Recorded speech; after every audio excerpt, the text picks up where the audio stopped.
Hey, beauties and cuties. Welcome to Coach LeAnna Speaks, where we talk about life because life be happening. So, let's talk about it. Life after divorce. Ooh, the scary D word, I know. I know some cannot relate to it, but there are some others, such as myself, who can. So come on in. Let's talk about it. Because life be happening.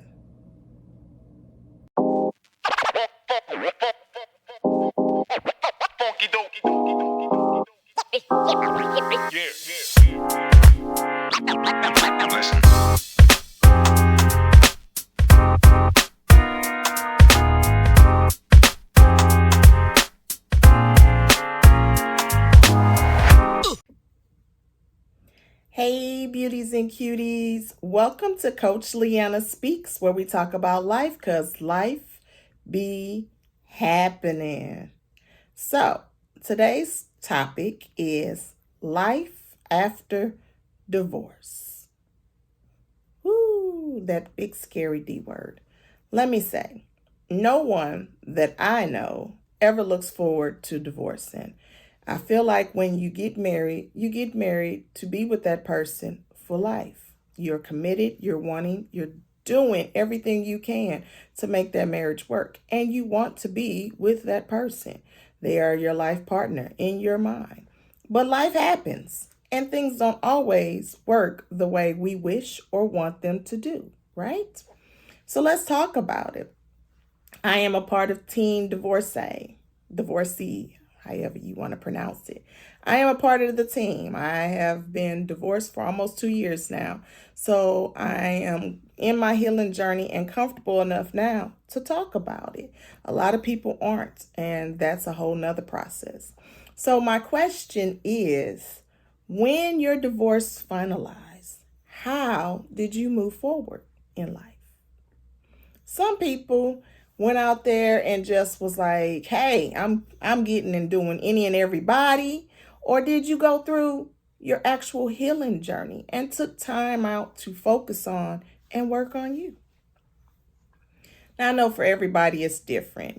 For some people, they was like, I was in this marriage for all these years and I was with this person for all these years. So now it's time for me to get out here and do what I want to do and be with who I want to be with because I don't have to worry about it. I got options now. I got people, right?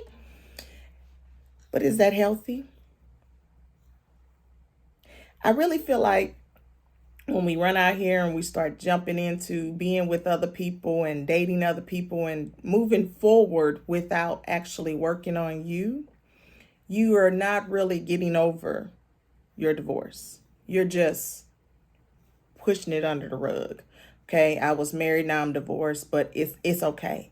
You're not really dealing with those emotions. You're not really dealing with those feelings. You're not processing the thoughts, maybe even working through what your cause was for the divorce.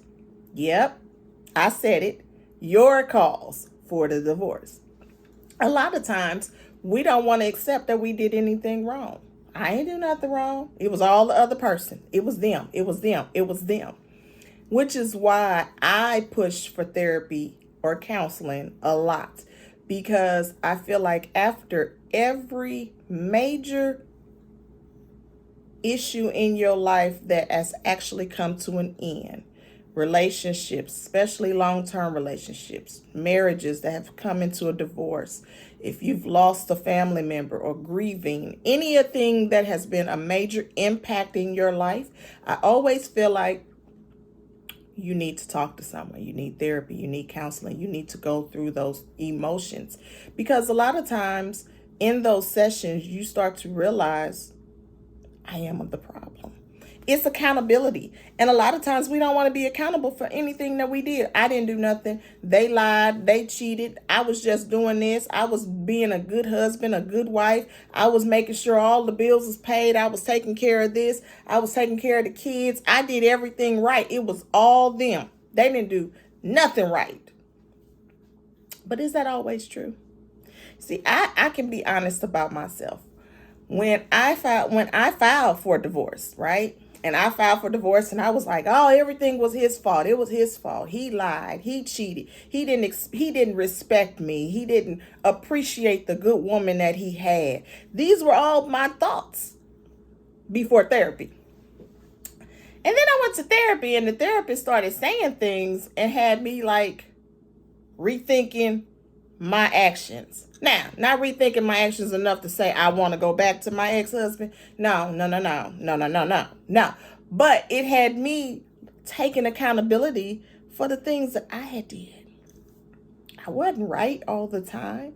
I can say I had very poor communication skills.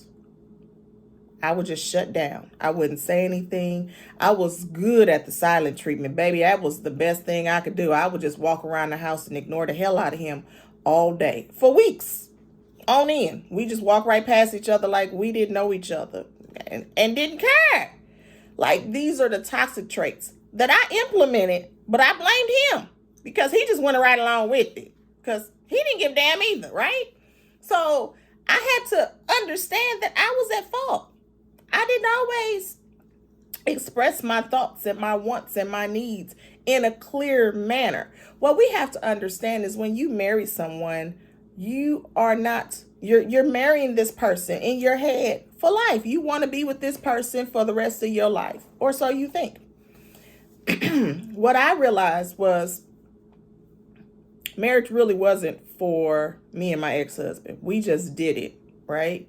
We didn't have the intentions. We didn't have the right, nothing. We just did it because we had been together for 10 years. We had been dating, and we felt like, okay, well, now it's time to date.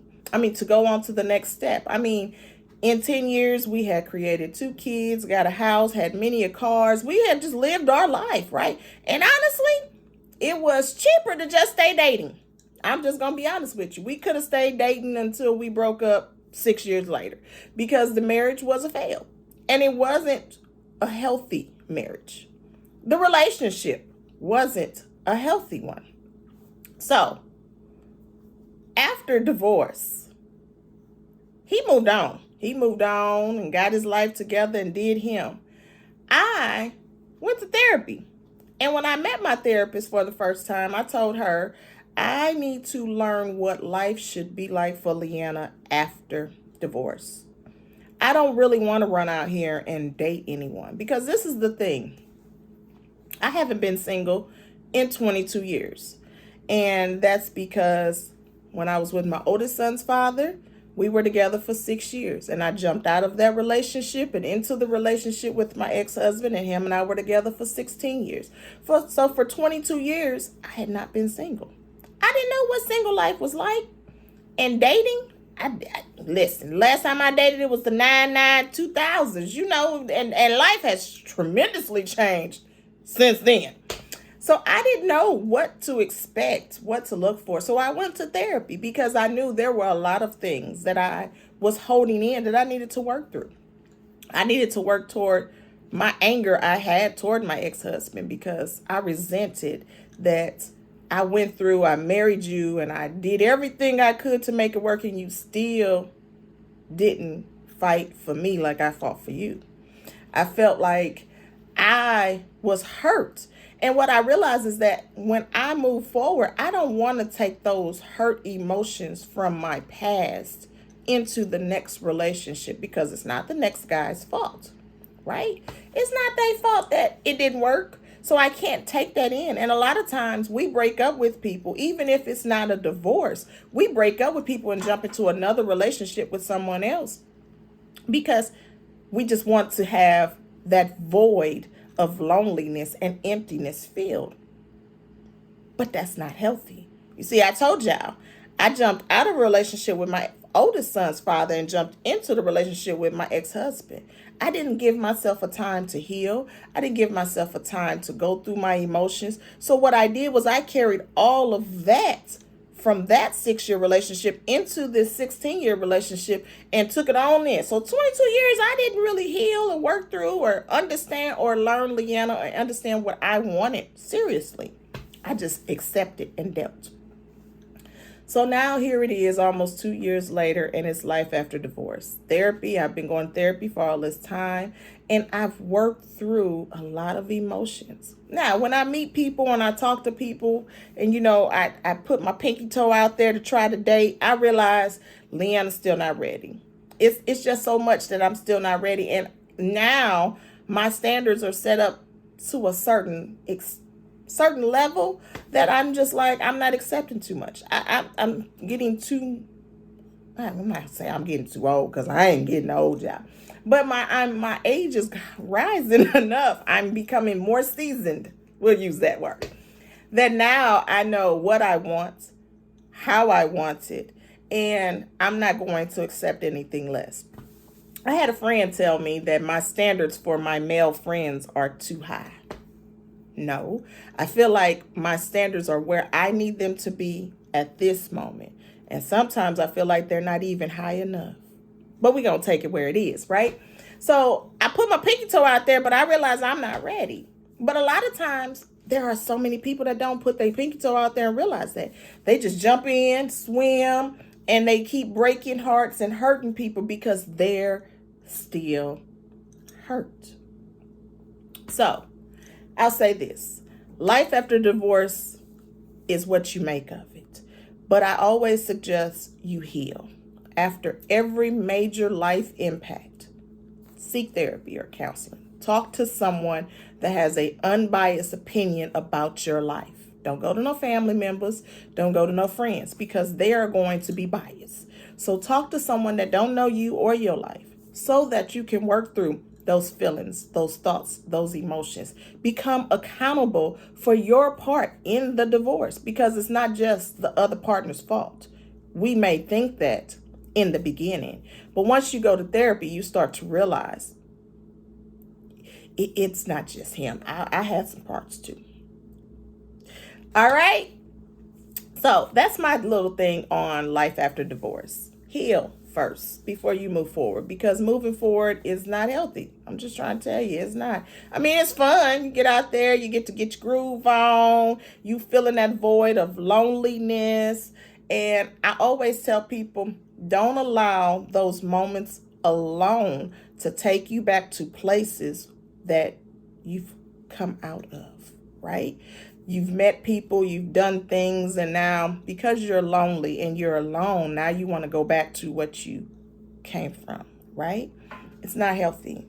Don't go back to that. Move forward in another direction, because something better is out there for you. You just got to be patient. You got to take your time. Listen, I'm already saying I'm going to be single for quite a while, because I'm still working on LeAnna. LeAnna still has things that she needs to work through before she can move forward and put any of that past trauma and transgressions on anyone else. So I'm being considerate for who my future is held to be with, right? So maybe you should do that too. I don't know. Let me know. Talk to me and tell me, what are your thoughts? What is life after divorce been like for you? Or even life after a long-term relationship, because hell, that's like divorce too. What did you do? Did you move forward quickly? Did you stay, heal, and work on you? Let's talk about it. Because y'all know the saying, life be happening. All right. Until next week. Every day that you have breath, you have purpose. Thrive in that. Be great in that. Greatness lies within you. It is just waiting on you to unlock it and level up. Don't forget, like the video, subscribe to the channel, and let me know what your thoughts are. How has life after divorce been for you? Even if it hasn't been a divorce, a long-term relationship can qualify as feeling like you're divorced. What did you do? And how did you handle it? All right. Until next week. Love you. Bye.